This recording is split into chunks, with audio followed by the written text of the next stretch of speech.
अस्सलाम वालेकुम दोस्तों, एन के उर्दू स्टोरीज़ की जानिब से आपके लिए एक और कहानी हाजिर खिदमत है। ये एक सबक आमोज़ कहानी है और इस कहानी का नाम लावारिस लाश है। तो आइए कहानी का आगाज़ करते हैं। बिस्मिल्लाहिर्रहमानिर्रहीम। वो 70-75 साल के शख्स की लाश थी। सर्दी में अकड़ी हुई एक मेली सी चादर उसके ऊपर पड़ी थी। महल्ले वालों का रश लगा हुआ था। सब देख रहे थे और बातें बना रहे थे। मैंने भी देखा। एक से पूछा, कौन है ये? उसने ऊपर से नीचे तक मुझे कुछ इस तरह देखा कि मैंने दूसरा सवाल नहीं किया। वो कुछ नहीं बोला और आगे बढ़ गया। आज इतवार का दिन था। ज़्यादातर लोगों की छुट्टी का दिन था। मेरी भी आज छुट्टी थी क्योंकि मैं नौकरी पेशा शख्स हूँ। रोज़ सुबह जल्द उठने का आदी। हस्ब मामूल आज भी मैं सुबह जल्द उठ गया था। मेरी बीवी को मुझसे यही शिकायत थी कि तुम इतवार वाले दिन भी सुबह जल्द उठ जाते हो। तुम इतवार वाले दिन भी जल्दी उठ जाते हो। कभी टीवी खोलकर नींद खराब करते हो, कभी सामान में पता नहीं क्या ढूंढने लगते हो और कोई ना कोई चीज़ गिराते ज़रूर हो। अरे आवाज़ हल्की करके चैनल बदल लो। एकदम कभी आवाज़ तेज़ हो जाती है। ये नहीं एक दिन छुट्टी का मिलता है तो ख़ुद भी सुकून से लेट जाओ, बच्चों को भी सुकून से सोने दो। बच्चों की भी छुट्टी होती है, उनको भी सुकून से सोने दो। एक दिन मुझे भी आराम करने दो। अब मैं इतवार को कोई नाश्ता वाश्ता नहीं बनाऊंगी। बाज़ार से लाना आज हलवा पूरी, समझे? उसने अपनी खूबसूरत लाल लाल आंखों से घूरकर कुछ इस तरह कहा कि मेरी हंसी छूट गई। मैं मजाक करने के मूड में था। यार एक पराठा तो बना दो कम से कम। उसने गुस्से में उंगली उठाकर कहा, बस अब तुम कमरे से बाहर जाओ। अगर बच्चे उठ गए ना तो अच्छा नहीं होगा। तुम जो रोज़ रात को जल्दी सो जाते हो ना, तुम्हारा सोना हराम कर दूंगी। जाओ अब कमरे से बाहर निकलो। निकल जाते हैं? तुम कहो तो कमरे से क्या, हम घर से ही बाहर निकल जाते हैं। मैंने चाबी उठाई और निकलने लगा। अब कहाँ चल दिए सुबह सुबह? मेरी मर्जी। भूख से चक्कर आ रहे हैं मुझे। बाहर कोई क्लिनिक खुला होगा ना तो ड्रिप लगवा लूँगा अपने। इतनी कमज़ोरी हो रही है। ड्रिप लगवा लोगे? नाश्ता ही कर लेना बाहर। नहीं करूँगा नाश्ता बाहर से। तुम्हारे हाथ के पराठे ही खाऊंगा, भले कितने ही चक्कर क्यों ना आ जाएं। बाहर जाकर भी तो 2-3 महल्ले वालों को दिखाऊंगा कितने चक्कर आ रहे हैं। उनके सामने गिरूंगा ना, पूछेंगे तो बताऊंगा मेरे साथ कितना जुल्म करती है मेरी बीवी। 12 घंटे से भूखा हूँ, नाश्ता नहीं मिला। हाँ कर दो मुझे बदनाम। इधर जानता ही कौन है मुझे।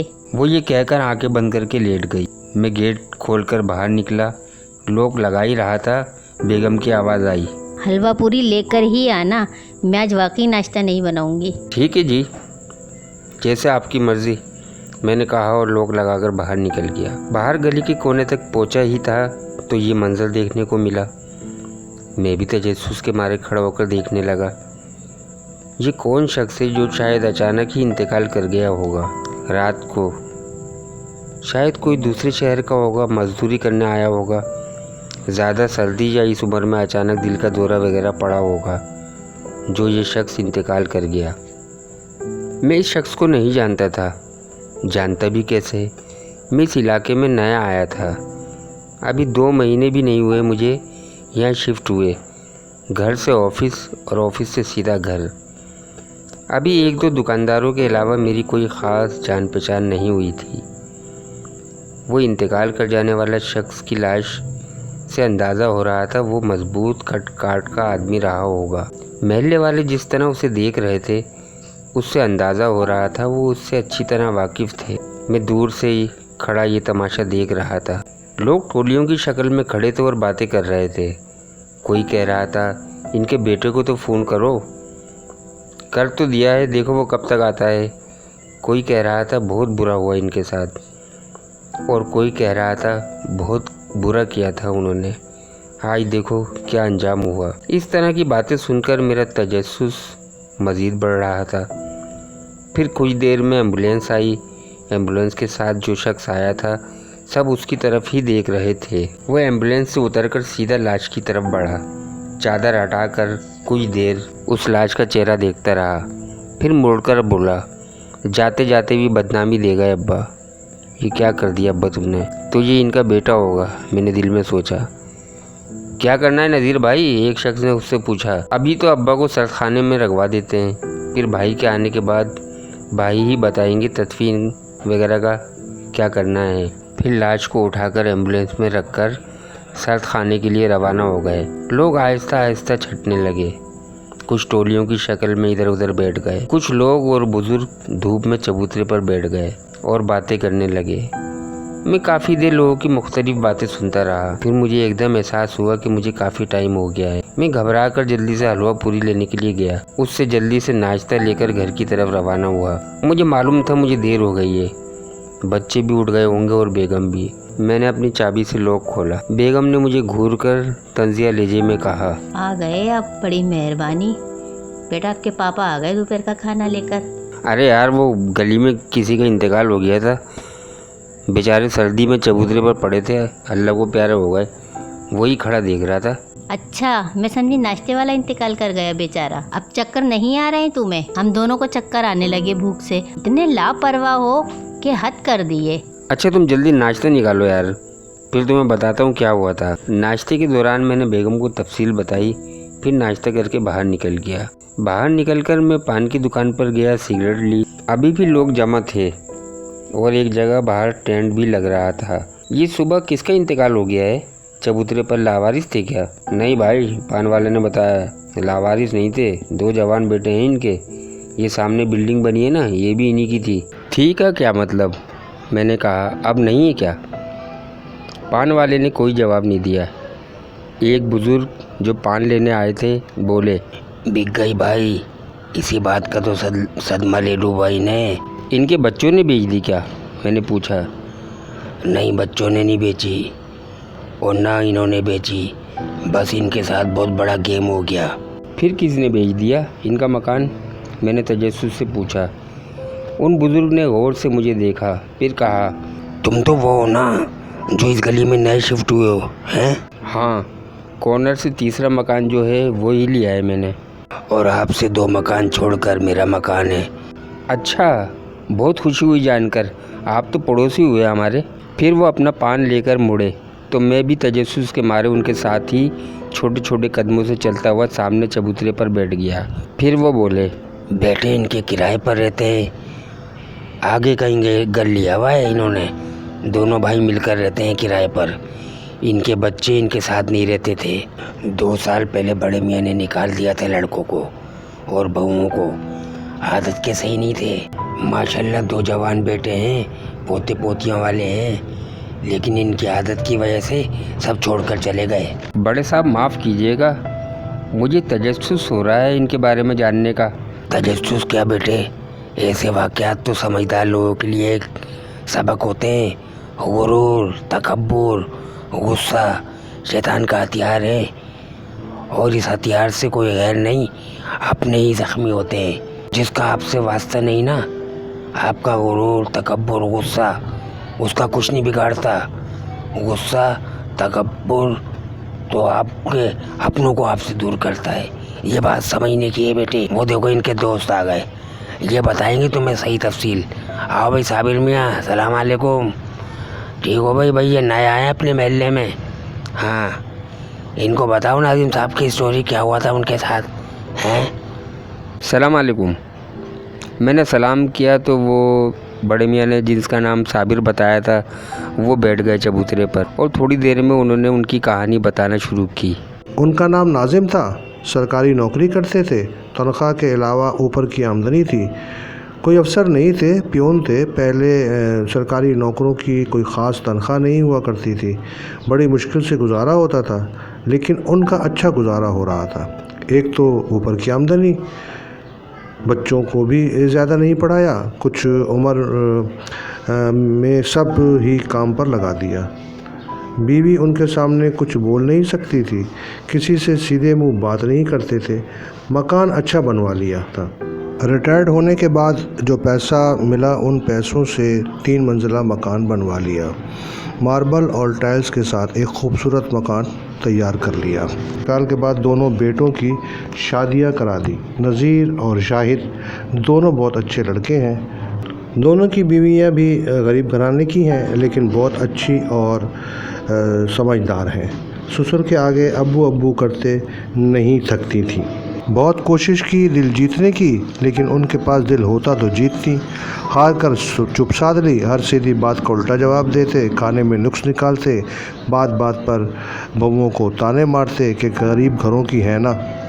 कभी कुछ खाया पिया होता तो पकाना जानती। उनके माँ बाप को बिला वजह गालियाँ देते। बहुएं तो बहुएं अपने बेटों को भी बात बात पर जलील करते, घर से निकालने की धमकियाँ देते, जबकि वक्त के साथ साथ उनकी पेंशन में मुसलसल इजाफा हो रहा था। इतनी उनकी कभी तनख्वाह नहीं थी जितनी अब पेंशन आ रही थी। अपने लड़कों से कहते, मियाँ अब भी मैं तुम्हारा मोहताज नहीं हूँ, तुम मेरे मोहताज हो। तुम्हारी आमदनी से ज़्यादा मेरी पेंशन आती है। मियाँ मेरी छत के नीचे रहते हो तुम। बात बात पर महल्ले वालों को जमा कर लेते और सिर्फ अपनी कहते, दूसरों की सुनते ही नहीं। महल्ले वाले भी अब उनकी बातों पर तवज्जो नहीं देते। कोई उनके मुंह पर कह देता कि आप गलत हो तो उससे भी दुश्मनी बांध लेते। कहते उन लोगों को कुछ नहीं दूंगा, सब मस्जिद के नाम कर दूंगा।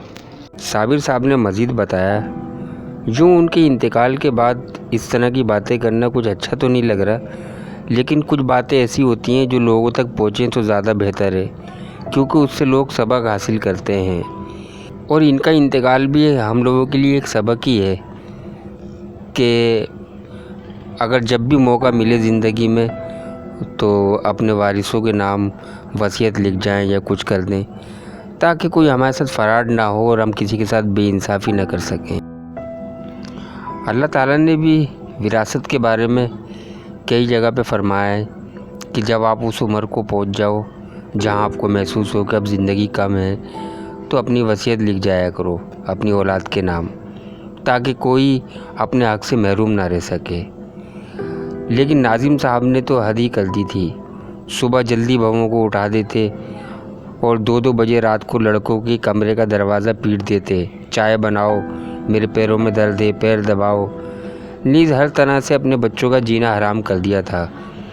बहुएं खून के घूंट पीकर सब्र करती। लड़कों की आमदनी इतनी नहीं थी कि अपना अलग घर ले सकें। कभी एक लड़के को निकालते तो कभी दूसरे को, फिर ले आते और कहते मेरे मकान और रुपए के लालच में हैं। बहू बेटे को एक ढेला नहीं दूंगा। फिर एक दिन दोनों भाइयों ने फैसला किया कि इनसे अलग होकर चटनी रोटी खा लेंगे, मगर अब इनके साथ गुजारा मुमकिन नहीं। बीवियों ने भी उनकी बात की तायीद की। फिर एक दिन दोनों भाइयों ने फैसला किया कि इनसे अलग होकर चटनी रोटी खा लेंगे, मगर अब इनके साथ गुजारा मुमकिन नहीं। बीवियों ने भी इनकी बात की तायीद की। और फिर एक दिन दोनों भाई अपना सामान उठाकर चले गए। बड़े मियाँ अकेले रह गए। लोग सोच रहे थे कि अब परेशान हो जाएंगे और हाथ पांव जोड़कर बहू बेटों को ले आएंगे, लेकिन ऐसा कुछ नहीं हुआ। रस्सी जल गई पर बल ना गए। अब बड़े मियाँ को एक नई सूझी कि मैं शादी करूँगा, दूसरी शादी करूँगा। मेरे बच्चे मुझे अकेला छोड़कर चले गए। बाप का ख्याल नहीं किया कि कैसे खाएगा पिएगा, क्या समझते हैं ये, मैं इनके हाथ पांव जोड़ूंगा, अब मैं दूसरी शादी करूंगा। फिर उन्होंने सबसे कहना शुरू कर दिया कि मैं दूसरी शादी करूंगा, मेरे लिए कोई लड़की या औरत देखी जाए, कोई रिश्ता हो तो बताना, मुझे खाने पीने वगैरह में काफ़ी परेशानी हो रही है, एक औरत का घर में होना ज़रूरी है। लोग पीठ पीछे बातें करते कि बुढ़े को क्या सूझी बुढ़ापे में, रिश्ता तो किसी ने नहीं लगवाया। फिर बड़े मियाँ ने अपने दोनों पोर्शन किसी बड़ी फैमिली को किराए पर दे दिए। 2-3 मरतबा लड़के इनसे मिलने भी आए, मगर बड़े मियाँ ने और जलील करके भगाया। बहू बेटे इनके छोटे छोटे बच्चे सब्र करके वापस चले गए। वो कहते हैं ना कि जब सब्र करके किसी की ज़्यादती को बर्दाश्त करो और सामने वाला जुल्म और ज़्यादती करता ही रहे और आप बर्दाश्त करके खामोश रहो, तो वो खामोशी से अर्श तक जाती है। फिर कुदरत का कानून बोलता है, जुल्म करने वाले को जवाब देता है। बस नाजिम साहब का बुरा वक्त शुरू हो गया। वो किराएदार जो आए, उन्होंने नाजिम साहब के खाने पीने का इतना ख्याल रखा और उन्हें ऐसी बातों के जाल में लिया कि बड़े मियाँ उनके गुण ही गाने लगे। किराएदार के लड़के जवान थे, हर वक्त अब्बा अब्बा कहते नहीं थकते थे। उनके पैर दबा रहे हैं तो कभी सर में मालिश कर रहे हैं। बड़े मियाँ ने किराएदारनी से भी कहा होगा कि औलाद नालायक है, इस उम्र में तनहा करके चली गई, इसलिए वो दूसरी शादी करना चाहते हैं। किराएदार औरत ने कहा, मेरी एक नंद है, बेचारी को तलाक हो गई थी, फाकों से रखता था उसका शौहर और मारपीट अलग करता था। हम लोगों ने कहकर ही तलाक करवाई, वरना वो तो गुजारा कर रही थी बेचारी। उम्र भी कोई ज़्यादा ख़ास नहीं है, यही 40-42 की होगी। वो तो खैर शादी ना करने का फ़ैसला कर के बैठी है। आप कहें तो बात करूं, बहुत सलीकामंद औरत है, खाना पकाना तो इतना अच्छा जानती है कि बस, लेकिन बेचारी की किस्मत। आप कहें तो बात करके देखूं? हाँ हाँ, तुम बात करके देखो, बड़े मैंने खुश होकर कहा। मुझे शादी का कोई शौक़ नहीं, लेकिन घर में एक औरत का होना ज़रूरी है। फिर किराएदारनी ने दूसरे शहर से अपनी नंद को बुलवाया। उसे देखकर तो नाजिम साहब दीवाने हो गए। उस किराएदारनी की नंद का नाम राबिया था। उस औरत ने इनसे शादी करने का मना कर दिया, कहा कि मैं अपने और अपने बच्चे के तहफ़्फ़ुज़ के लिए शादी कर रही हूँ। इनकी उम्र ज़्यादा है, मेरे मुंह में खाक, अगर इन्हें कुछ हो गया तो इनके बच्चे भी जवान हैं, कल को दावेदार बनकर आ गए तो मैं तो कहीं की भी नहीं रहूँगी। मैं वैसे ही एक तलाक भुगत चुकी हूँ, अब मैं दोबारा ऐसा काम करना नहीं चाहती कि मेरी और मेरे बच्चे की ज़िंदगी ख़राब हो। नाजिम साहब ने कहा, भाई मैं सेहतमंद हूँ, कोई बीमार नहीं, मुझे शुगर भी नहीं है। बाल और दाढ़ी काली कर लूँ तो और भी 20 साल छोटा नज़र आऊँगा। बुढ़ापा ही सबसे बड़ी बीमारी होती है नाजिम साहब, किराएदार की नंद राबिया ने कहा। मुझे शादी नहीं करनी। बड़े मियाँ को मायूसी हुई, लेकिन वो तो उसका हुस्न देखकर पागल हो गए। फिर उसने अपने जाल में नाजिम साहब को फांसने के लिए अदाएँ भी खूब दिखाई। रात को किराएदार औरत से नाजिम साहब बोले, इसे क्या तहफ़्फ़ुज़ चाहिए, इसे पूछो तो। पूछना क्या नाजिम भाई, किराएदार औरत बोली, वो तो कल वापस जा रही है। क्या? नाजिम साहब एकदम चौंक गए। क्या कह रही हो तुम? जैसे इनके पैरों तले से ज़मीन निकल गई। नहीं नहीं, ऐसा नहीं हो सकता, मैं रोकता हूँ, मैं बात करके देखता हूँ उसे। वो पागलों की तरह ऊपर वाले पोर्शन में भागे। पीछे किराएदार औरत भी गई। औरत ने अपनी नंद से कहा, राबिया, नाजिम साहब कोई बात करना चाहते हैं तुमसे। क्या बात करनी है? राबिया ने कहा, मैंने कहा ना मैं शादी नहीं करना चाहती, एक बार धोखा खा चुकी हूँ, अब नहीं। मैं अपने बच्चे के मुस्तकबिल से नहीं खेलूँगी। मुझे और मेरे बच्चे को तहफ़्फ़ुज़ चाहिए और कुछ नहीं। तुम्हें कैसा तहफ़्फ़ुज़ चाहिए? नाजिम साहब बोले, तुम जो शर्त रखोगी मुझे मंजूर होगी। मेरा जो कुछ है उस पर किसी का हक़ नहीं होगा, सिर्फ मेरी होने वाली बीवी का हक़ होगा। मैं तो अपने लड़कों को पहले ही आग कर चुका हूँ। नाजिम साहब ने झूठ बोला। राबिया खामोश रही। फिर किराएदार औरत बोली, नाजिम साहब, इसे सोचने का मौका दो, अभी आप नीचे जाओ, मैं समझाने की कोशिश करती हूँ। नाजिम साहब ने नीचे उतरते हुए कहा, इसको कह देना मुझे इसकी हर शर्त मंजूर है। वो रात नाजिम साहब के लिए बहुत भारी गुजरी होगी। वो पूरी रात बेचैन रहे होंगे। सुबह राबिया अपना सामान लेकर नीचे उतरी। उसके हाथ में बैग था और पीछे किराएदार औरत का लड़का एक अटैची उठाए पीछे पीछे आ रहा था। नाजिम साहब सामने ड्राइंग रूम में ही बैठे थे। उसे देखकर एकदम उछल कर खड़े हो गए। राबिया, जा रही हो तुम? हाँ, राबिया ने कहा, जाना तो है ही, फैक्ट्री में काम करती हूँ, किराए के मकान में रहती हूँ, ज़्यादा छुट्टियाँ नहीं कर सकती। तो तुम्हें ये सब करने की क्या ज़रूरत है? अल्लाह तुम्हें मौका दे तो रहा है, नाजिम साहब ने कहा। तुम 1 मिनट अंदर तो आओ, बात तो सुन लो। फिर किराएदार के लड़के से कहा, तुम ये अटैची वगैरह रख दो भाई, इतनी जल्दी क्या है? राबिया एक अदाए ख़ास से ड्राइंग रूम में आ गई और बैठ गई। तुम कैसा तहफ़्फ़ुज़ चाहती हो भाई? नाजिम साहब ने राबिया से मुखातिब होते हुए कहा, तुम मुझे बताओ, तुम जो बोलोगी वही होगा। राबिया चुप रही। अरे भाई कुछ तो बोलो। मैं क्या बोलूँ नाजिम साहब, वो आंखों में आंसू ले आई। हम तो उजड़े हुए लोग हैं, हमें उजड़ा ही रहने दें। फिर किराएदार का लड़का बोला, चलें पप्पो, गाड़ी का टाइम हो जाएगा। हाँ चलो, राबिया ने खड़े होते हुए मरी हुई आवाज़ में कहा। अच्छा नाजिम साहब, कोई गलती हो गई हो तो माफ़ कर दीजिएगा। नाजिम साहब एकदम घबरा कर खड़े हो गए। राबिया, राबिया मेरी बात सुनो, अगर तुम कहो तो मैं ये मकान तुम्हारे नाम कर सकता हूँ, लेकिन इस पर तो आपके बच्चों का हक है नाजिम साहब, वो वारिस हैं आपके। नहीं नहीं, कोई वारिस नहीं है इस मकान का, ये मेरी मेहनत की कमाई से बना है, किसी की एक ईंट नहीं लगी है इसमें। और ऐसे नालायक औलाद को मैं एक फूटी कोड़ी नहीं दूंगा जो बाप को बुढ़ापे में अकेला छोड़कर चले गए अपनी बीवियों के साथ। तुम कहोगी तो मैं कल ही अखबार में आग करने का इश्तिहार दे देता हूँ और तुम्हारे नाम ये मकान भी कर दूंगा निकाह से पहले। इतने में किराएदार औरत भी आ गई थी। बोली, अब तो मान जाओ राबिया। और फिर वो हुआ जो सचमुच होना ही था, राबिया मान गई। दूसरे दिन के अखबार में अपने दोनों लड़कों को आग करने का इश्तिहार दिया और तीसरे दिन मकान राबिया के नाम कर दिया। फिर राबिया से निकाह किया। नाजिम साहब ने वलीमा भी बड़ी धूमधाम से किया। 1 महीने तो नाजिम साहब बहुत खुश रहे।